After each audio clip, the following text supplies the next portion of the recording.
Ny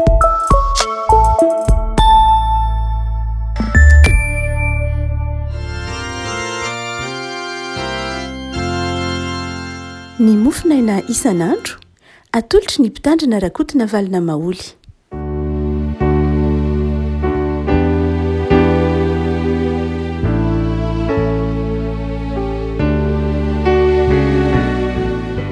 Miarabantsika rehefa tratra ity zoma fahatelo amby roapolo ny volana may ity ny mofinaina voalahatra ao antsika dia ny boky faharoa ny Samuela faharoa toko fahatelo amby roapolo, Samuela faharoa toko fahatelo amby roapolo andiny voalohany ka hatramin'ny andininy fahafito. Samuela faharoa toko fahatelo amby roapolo andiny voalohany ka hatramin'ny andininy fahafito. Vakitsika amin'ny anaran'i Jesoa. Ary izao no farateny nataon'i Davida. Ho Davida zanaky Jesse. Dia ny lehilahy izay voasandratra ao ambony, ilay voahosotry ny Andriamanitra Jakoba sady mpanao firana mahafinaritra amin'ny Israely. Ny fanahin'i Jehovah no mampiteny ahy. Ary ny teniny eo amin'ny lelako, Andriamanitra ny Israely manao hoe eny, ny vatolampin'ny Israely miteny amiko hoe indro ny mpanapaka ny olona, mariny sady manapaka amin'ny fahatahorana an'Andriamanitra. Ary izany dia toy ny fahazavan'ny maraina raha miposaka ny masoandro, dia ilay maraina tsy misy raony, ary ny ahitra manorobona amin'ny tany noho ny hainy andro manarakaraka ny ranon'orana. Ary tsy toy izany indrindra amin'Andriamanitra va ny taranako, fa fanekena mandrakizay no nataony tamiko. Voalamina amin'ny zavatra rehetra sady voatandrina, fa ny famonjena rehetra sy ny iriko rehetra moa tsy ampitsomoiny va? Fa ny tena ratsy fanahy rehetra kosa dia tahaka ny tsilo ariana, fa tsy azo raisin'ny tanana izy, ary ny olona izay mikasika azy dia tsy maintsy mitondra visy saradefina ary hodorana amin'ny afo avokoa amin'izay toerana ireny. Ray Masolo manao masinana amin'ny fahamarinana ny teninao, ny fahamarinana. Amen. Farateny izay nataon'i Davida ity mofinaina ity ry havako, farateny izay mirakitra hafatrafatra, mirakitra famtinana ny fiainana koa izay mahafarateny azy. Hafatra ho an'ireo taranaka mandimby, hafatra ho an'ireo izay zanaka hanohy ny tantara, nefa koa famerenana, fampatsiahivana ireo hevi-dehibe nolalova tao amin'ny fiainana, fijoona vavolombelona. Ary dia zavatra roa lehibe ary no hafatra apetraky Davida amin'ny taranany raha mamaky ity andininy ity isika, dia ny ihazonan'ireo taranany ny hafatrany. Zay mahatonga azy manindry manao hoe ny fanahin'i Jehovah no nampiteny ahy.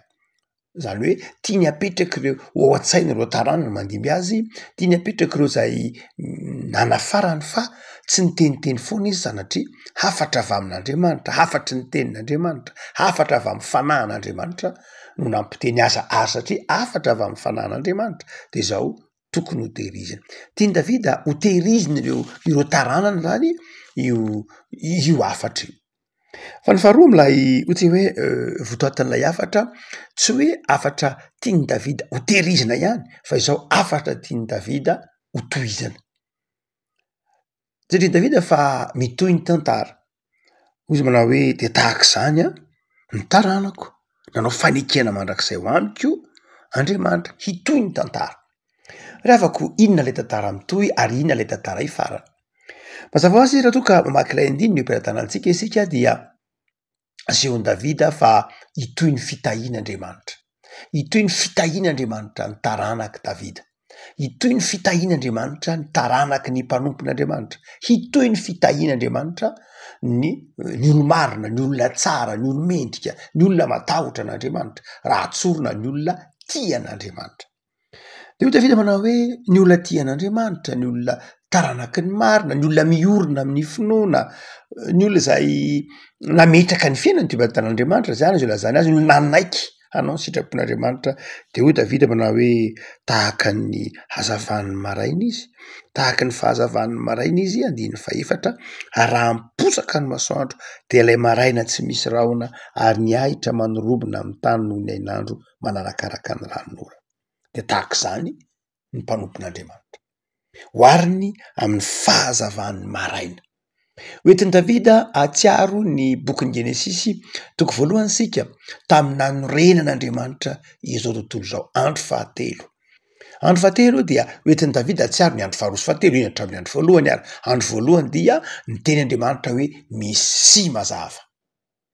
Andro faharoa dia nampisaraka ny rahaon'Andriamanitra nampisy ny rano ambony sy ny rano ambany, ary amin'ny andro fahatelo dia mitsimoka ny zavaboary.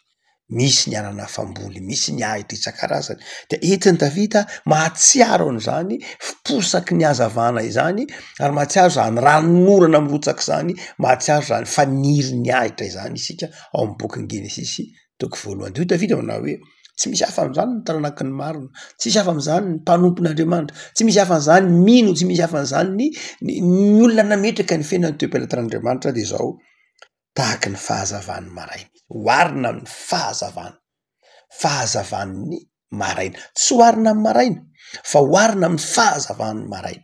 Inona le fahazavan'ny maraina? Raha ohatra ka eo amin'ny fomba fanosana andro jiosy, dia itsika rehefa miteny de manao hoe maraina sy hariva. Fa ny jiosy tsy manao hoe maraina sy hariva. Ao amin'ny testamenta taloha nisy hariva ary nisy maraina. Ny azy hariva sy maraina. Ny hariva anankiray, zay vao maraina. Fa ny antsika moa ny hoe maraina ny miloha vao hariva le izy. Ny ataontsika hoe andro anankiray dia maraina sy hariva. Fa amin'ny jiosy ny andro anankiray dia hariva sy maraina. Inona ny dikan'izany? Raha miteny izy manao hoe tahaky ny fahazavan'ny maraina de zao, rehefa miteny izy hoe maraina de zao milaza fanantenana zany. Milaza fanantenana zany. Ny mpanompon'Andriamanitra de zao olona mpitondra fanantenana tahaky ny maraina. Olona mitondra fanantenana. Ny olona tsapanao hoe manana fanan'Andriamanitra ao anatiny ao de zao olona manana fijery pozitiva, olona mitondra fanantenana, tsy olona mora kivy, tsy olona mpanan-kivy, tsy olona mora trotraka, tsy olona mpizara tebotebo na mpizara fikorotana an-tsaina, fa ny mpanompon'Andriamanitra de tahaka ny hazavan'ny maraina mitondra fanantenana. Afako tian'Andriamanitra isika, tian'Andriamanitra ianao. Ny fanahiny zay atao anatintsika no mahatonga antsika ho fitaovan'ny fanantenana. Zany hoe lasa ny aizina, lasa ny aizina. Fa rehefa tonga ny mazava de tonga ny fanantenana. De tahaka an'iny isika, mpanompon'Andriamanitra. Aza mba isan'izay mpanan-kivy, aza isan'izay mpampangatsiaka finoana, aza isan'izay mpampihemotra, fa miteza ho tahaka ny fahazavan'ny maraina ianao mitondra fanantenana. Fa hoy ihany izy manao hoe ka io fahazavan'ny maraina io nge de zao hoe rehefa miposaka avy amin'ny masoandro. Lay fahazavana de zao tsy fahazavana ve fahazavana, fa fahazavana nipoitra avy amin'ilay masoandro. Fahazavana nipoitra avy tam'ilay masoandro. Iza moa lay masoandro? Oharina amin'Andriamanitra. Iza lay masoandro? Tahaka ny fahazavana. Zany hoe tsy lay masoandro eo, fa ny tena tenenin'i Davida de ny hoe lay fahazavana avy amin'ilay masoandro. Dia tahaka zany ny mpanompon'Andriamanitra. Ny hazavana hoentitsika tsy isika ny nazava ho azy, fa fahazavan'ny masoandro, fahazavan'ny Kristy no entitsika mitondra ny fanantenana am'izay rehetra mifanerasera amintsika. Zay mahatonga antsika mihira ny lahira fa 7:100 ry Jeso masoandronay io, ny aiziny fo lasa tokoa, mazava lehibe. Afaka malala ozy manao hoe ny mpanompon'Andriamanitra inge manovo ny fahazavana avy amin'ny Kristy, manovo ny fahazavan'Andriamanitra de manjary mpitondra fanantenana am-piarabelona. Ary tsy zany ihany, rehefa miteny hazavan'ny maraina Davida eto hoe mitondra fanantenana noho ny firaisapo, noho ny fiombonana amin'ny Kristy, noho ny fiombonana amin'Andriamanitra de manjary mpitondra fanantenana, fa izao koa manjary mandrisika ny olona hiasa. Manjary mandrisika ny olona hiasa. Eto moa dia asehon'i Davida fa sany resahana, fambolena ny resahana eto, mahatonga ny olona hiasa. Ary dia mazava ho azy mpampirisika ny olona hiasa, ny fahazavan'ny Kristy aty anatintsika de tsy mba fahazavana miteraka fahalainana, miteraka hakamona, fa fahazavana mandrisika ny olona hiasa satria manana fanantenana. Ny anankiray am'izay ateraky ny antsoina hoe dépression nerveuse na aretin'ny aviteraky ny adi-tsaina de zao mahatonga fahalainana miasa. Mahatonga fahalainana miasa. ny stress tafahoatra na ny raha saina na ny tebotebo tafahoatra de zao mahatonga ny olona halaina miasa. Rehefa miasa be ny olona de manjary lasa kamy miasa indray izy rehefa ohatra ka mitebiteby lasa matahotra. Fa eto dia hoitavita manao hoe ny olona manana an'Andriamanitra de zao tahaky ny fahazavana mampirisika ny olona hiasa amin'ny fanantenana ary tsy mety reraka izy, tsy mety sasatra izy satria zao manana fanantenana. Dia izy manao hoe io maraina io de tsy taky ny fahazavainy maraina mandrisika ny olona hiasa ihany. Am'tapany faharoa izy manao hoe ary ny ahitra manorobona amin'ny tany noho ny ainy andro manarakaraka ny ranon'orana. Hazavan'ny maraina. De izy manao hoe hazavan'ny maraina mandrisika ny olona hiasa hanana fanantenana de zao ny akon'izay de zao manjary mandrobona ny ahitra. Misy hafanana. Ainandro misy hafanana. Afaka malala hotsika hoe hoy Davida manao hoe ny mpanompon'Andriamanitra ange, izasy anao ange, ny fiangonana ange de zao hoe mitondra hafanana ary miteraka aina sy fahavelomana, mitondra fiainana eo anivon'ny zao tontolo zao. Zay le ambarany hoe ahitra manorobona. Mampahatsiaro antsika ny bokin'ny Genesis toko voalohany andininy amin'ny andro fahatelo na lasa rehefa miposaka ny mazava n'Andriamanitra hoe misy mazava de niaraka tam'izay nisy ny mazava. De Andriamanitra hoe misy ahitra anana famboly ary de tahak'izay koa ry havako malala. Ny olona mpanompon'Andriamanitra mitondra fiainana, mitondra fitombona. Zay le hazavan'ny maraina.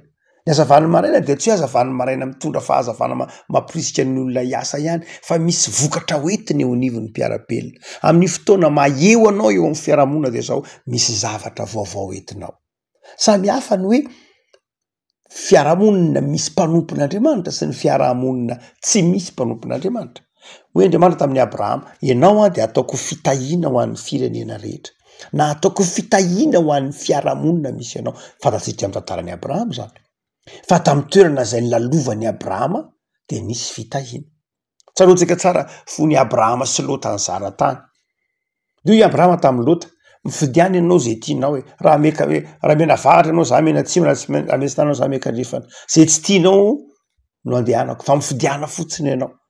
Dia nifidy Lota, nifidy ny toerana tsara Lota, nifidy ny tanàna be olona mahavokatra tany amin'ny faritra Sodoma sy Gomora. Inona moa nefa nefaran'ny Sodoma sy Gomora? Inona nefaran'ny fiainan'ny Lota tany?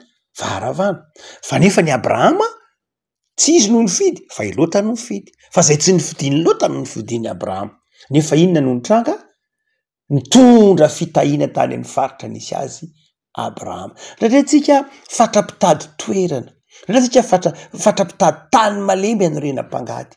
Tsia. Ny toerana misy ny mpanompon'Andriamanitra, ny toerana izay toeranao nataon'Andriamanitra manjary lonaka, manjary ny toerana izay misy ny mpanompon'Andriamanitra no ataon'Andriamanitra manjary mahavokatra. Raha betsaka ny olona mpitady toerana mahavokatra, mpitady toerana mahafinaritra tsy aro, tsara zany. Fa izao tsy izay ny zava-dehibe. Ny zava-dehibe dia ny hoe amin'ny toerana misy ianao dia ataon'Andriamanitra mahavokatra. Ataon'Andriamanitra fitahiana ianao amin'ilay toerana misy ianao. Zay ny mahatokony ianao ange fitahiana ho an'ny firenena rehetra. Zany hoe amin'izay toerana misy ianao dia manjary tahiana ilay fiarahamonina satria misy kristianina, misy mpinao. Dia hoy Davida eto manao hoe ary de zao manjary misy ahitra manorobona amin'ny tany satria eo le fahazavan'ny maraina. Afaka malala amin'ny toerana izay misy ianao de manjary mitondra fitahiana ianao. Tsy ianao no mitady, tsy ianao akory no mitady fitahiana amin'ny mpiarabelona, fa ianao ny fitahiana ho an'ny mpiarabelona. Ianao no mitondra ho an'ny mpiarabelona ary zay no mahafinaritra ny fiainana kristianina ry afaka malala. Ny kristianina tsy mba olana ao amin'ny fiarahamonina, fa ny kristianina vahaolana ao amin'ny fiarahamonina. Kristianina tsy mpangataka ao amin'ny fiarahamonina, fa mpanome ao amin'ny fiarahamonina. Kristianina tsy olona miankina ao amin'ny fiarahamonina, fa iankinana ao amin'ny fiarahamonina. Kristianina tsy olona mpanan-kivy amin'ny fiarahamonina, fa mpitondra fifaliana sy fanantenana. Zay no anoharan'i Davida ny hoe tahaky ny fahazavan'ny maraina. Farany dia hoy izy manao hoe manarakaraka ny ranon'orana ange io e. Le fahazavan'ny maraina de zao fahazavan'ny maraina ao aninan'lay ranonorana, tsy fahazavan'ny maraina fe fahazavan'ny maraina fa fahazavan'ny maraina ao arinan'lay ranonorana. Inona le ranonorana? Fahasoavana. Le ranonorana tsy niankina tam'lay fahazavan'ny maraina fa niankina tamin'Andriamanitra. Le avako mamiratra isika, sambatra isika, mitondra fifaliana sy fanantenana ho an'ny mpiarabelona isika, mahatonga fitombona ho an'ny mpiarabelona isika, tsy noho isika fa no ny herin'ny fahasoavan'Andriamanitra mialonina hatongavantsika teo. Zay le hoe ranonorana tonga alohan'ny hazavan'ny maraina. Le ranonorana no tonga alohan'ny hazavan'ny maraina. Zany hoe ny fahasoavan'Andriamanitra no mahatonga atsika ho tahaky ny fahazavan'ny maraina. Ny fahasoavan'Andriamanitra no mahatonga atsika hoe fahazavan'ny maraina mitondra vokatra ao amin'ny fiarahamonina. Ahako malala, tsy mahazo mirehare zany tsika. Zay nge nahatonga ny ahatra naniry, zay nge nahatonga ny fahavokarana ravangy io fiarahamonina io rehefa tsy eo zay. Tsy mahazo miteny an'izany sika. Satria ny fahasoavan'Andriamanitra ny mahatoy zao atsika. Fa eto kosa Davida de manao hoe any fanohitra am'izay. Ao anatin'io fiarahamonina io de zao misy kosa ratsy fanahy zay tahaka ny tsilo ariana. Eny an-tanimboly any dia misy tsilo mahazatra, misy karazana tsilo aty amintsika mo misy ohatra hoe ny songosongo, karazana tsilo isan-karazany. Eo anivon'ny eny an-tsaha eny misy isan-karazany dia ireny tsilo ireny zay manimba ny voly. Dia rehefa manala an'ireny tsilo ireny tamin'ny andron'ny Davida tany Palestina zany dia tena mandratra ny tsilo. Fantatsika fa ny tsilo dia arakaraky ny mahamaina ny tany ny mamparanitra ny tsilo, arakaraky ny mangazana ny tany mamparanitra ny tsilo. Ary dia maina ny any Palestina, angazangazana de be tsilo zany. Ary dia rehefa manapaka an'ireny tsilo ireny ny mpamboly de manana farango izy. Manana farango izy na hoe zaran-defina moa, mitondra vy zaran-defina, manana farango izy ikapana iny tsilo iny. Ary tsy raisy ny tanany iny. Fa raha voatsindron'le tsilo de misy karazana tsilo zay miteraka idiidy mangididy sady maharary. Tsy mandray tanana iny tsilo iny mihitsy ny mpamboly, fa raisiny amin'ny farango iny de dorany. Io Davida manao hoe iny tahaka n'iny ny ratsy fanahy. Ny tsara fanahy, ny mpanompon'Andriamanitra tahaka ny hazavan'ny maraina. Fa ny ratsy fanahy koa zao tahaka ny tsilo izy. Zany hoe tsy azo atonina akory, tsy azo ifandraisana akory, tsy azo raisina akory, ary tsisy ilana azy fampanimba zavatra, tsisy ilana azy dorana. Afaka malala, inona ny ratsy fanahy amin'ny Davida? Inona ny tenenin'i Davida eto hoe ratsy fanahy? Iza no tondroany ratsy fanahy? Fa nahoana no tondroana ratsy fanahy? Ny ratsy fanahy de zao reo olona zay tsy mba tia an'Andriamanitra, reo olona zay tsy mba tia an'Andriamanitra, reo olona zay tsy mba tia ny fahamarinana, reo olona zay mikomy amin'ny fitantanan'Andriamanitra, reo olona zay tsy mba manana fitiavana namana, reo le ratsy fanahy, reo le tsy ifandraisana ho Davida. Marina fa misaotra masina aty amin'ny testamenta avao de miteny manao hoe atovy zay havananao amin'ny olona rehetra. Fa amin'ny Davida de zao izy manao misy olona tena tsilo mihitsy. Tsy hanao afa tsy hanimba anao izy, tsy hanao afa tsy handrava anao izy, tsy hanao afa tsy hiteraka korontana sy fahavoazana eo amin'ny fiainanao izy. Ny ratsy fanahy de zao ny olona zay tsy mba manana fitiavana an'Andriamanitra, tsy mba mahana fahalemem-panahy. Inona zany? Inona ny tsilo? Reo olona zay miaina ao anatin'ny fialonana, reo olona zay miaina ao anatin'ny tsy fitiavana, fitsiriritana amin'ny fiainan'ny hafa, fanimbana ny fiadanam-pon'ny hafa, fanimbana ny fisondrotan'ny hafa. Reny lay tsilo. Afaka malala, sofa tongo Jesosy. Sofa tongo Jesosy ary niraisin'i Jesosy zany tsilo zany. De niaraka nombona naminy teo amin'ny hazo fijaliana. Ny satro tsilo Jesosy. Nahoana Jesosy ny satro tsilo? Satria misy tsilo ao amin'ny fiarahamonina. Nanaiky ho faty teo amin'ny hazo fijaliana Jesosy, ary nanaiky nosatroana tsilo. Efa noentin'i Jesosy teo amin'ny hazo fijaliana ny tsilo ny fankahalana. Ny tsilo zay manimba ny fiainan'ny olona, efa nentin'i Jesosy teo amin'ny hazo fijaliana zany. Noho zany, na iza de zao tokony hanana anjara fiainana. Tsy tokony misy tsony ho tononona ho ratsy fanahy, fa tokony ho tononona ho tsara fanahy avokoa tsika rehetra rehefa mibebaka, rehefa manana an' Jesosy. rehefa nandray ny azy fijaliany Jesosy re afaka mety olona tsara fanahintsika rehetra fa mety olona ratsy fanahy koa fa izao raha ratsy fanahy sanatry de izao mibeba efa nesorony tompo lay tsilo de manjary tonga olom-baovao hono filazan'ny Paoly azy manao raha misy olona ao amin'ny Kristy de tonga olom-baovao izy re afaka tsika zany tsy mandany fotoana antsika hijery ka manao hoe rano ny tsilo io fa za le tsara fanahy le olona tsy ananinatsy io tsilo io fa za tsara fanahy zareo ary io tsilo io fa za le tsara fanahy za le mpanompon'Andriamanitra zareo ery le tsilo tsy afaka mitsara olona an'izany tsika an'Andriamanitra za ny tsilo tsy ataon'ny tompo mahandratra anao na eny anivon'ny fiarahamonina ara de zao matoky fa ny tompo no efa nanombotra ny tsilo tsy handratra anao tsy voatery hitady farango tsony ianao tsy voatery hitady zavatra analana ny tsilo tsony ianao fa Jesosy efa nanala n'ireny tsilo reny ary mitondra ireny tao amin'ny hazo fijaliana no zany de zao tsy manana fanahiny ianao fa manana ny tompo ho mpiaro anao ny ratsy fanahy tiany ny tompo hibebaka fa efa netiny tao amin'ny hazo fijaliana ny mahatsilo azy fa izao koa ny faharatsipanahan'ny olona koa tsy mahakasika anao satria ianao manana an' Jesosy matokiry avako malala fa ny tompo mpampahery anao mandehana ara amin'ny finoana mandehana mizara fifaliana tahaky ny fahazavan'ny maraina tahaky ny hafanan'ny maraina mandehana mizara fedanana mandehana mizara fahasoavana satria efa nandrainao aza manany amin'ny tsilo ny tsilo efa nombona tao amin'ny hazo fijaliana aza manany amin'ny tsilo fa tsy manan-kery aminao ny tsilo fa mandehana mitondra ny fifalian'i Kristy ivavaka tsika tompo am'zoranosay ny amin'ny soratra masina izay mampahery anay fa zay no fanasina sy fahazavana mitondra fahavokarana mitondra fifaliana fitaovany fanantenana fantsona mitondra fiainana eo anivon'ny fiarahamonina sy ny mpiarabelona aminay tompo ndraindray zay variana mijery ny tsilo ndraindray zay variana mijery ny tsy mety ndraindray zay variana mijery ny ratra ateraky ny etraketraky ny fiarahamonina fa mampianaranay tompo fa efa resinao zany fiarovana sy fifaliana no ampanantenanao anay tahiny tontolo andronay anio Jesosy ho tontolo andro ahitany fiadanana ho tontolo andro ahitany fifaliana ho tontolo andro androsonay amin'ny finoana ho tontolo andro anarahana ianao ho tontolo andro anananay fanantenana mamindrafo aminay jereo re manana ady ampanahy Jesosy jereo re manana olana sy trano ampahereso ireo zay miantoraka aminao dia ataovy mahita valim-bavaka mandre valim-bavaka satria Andriamanitra tsara ianao de manankina ny fiainana eo am-pelantananao zay Jesosy ho fiaina-pifaliana trano saotra tompo tianay io amen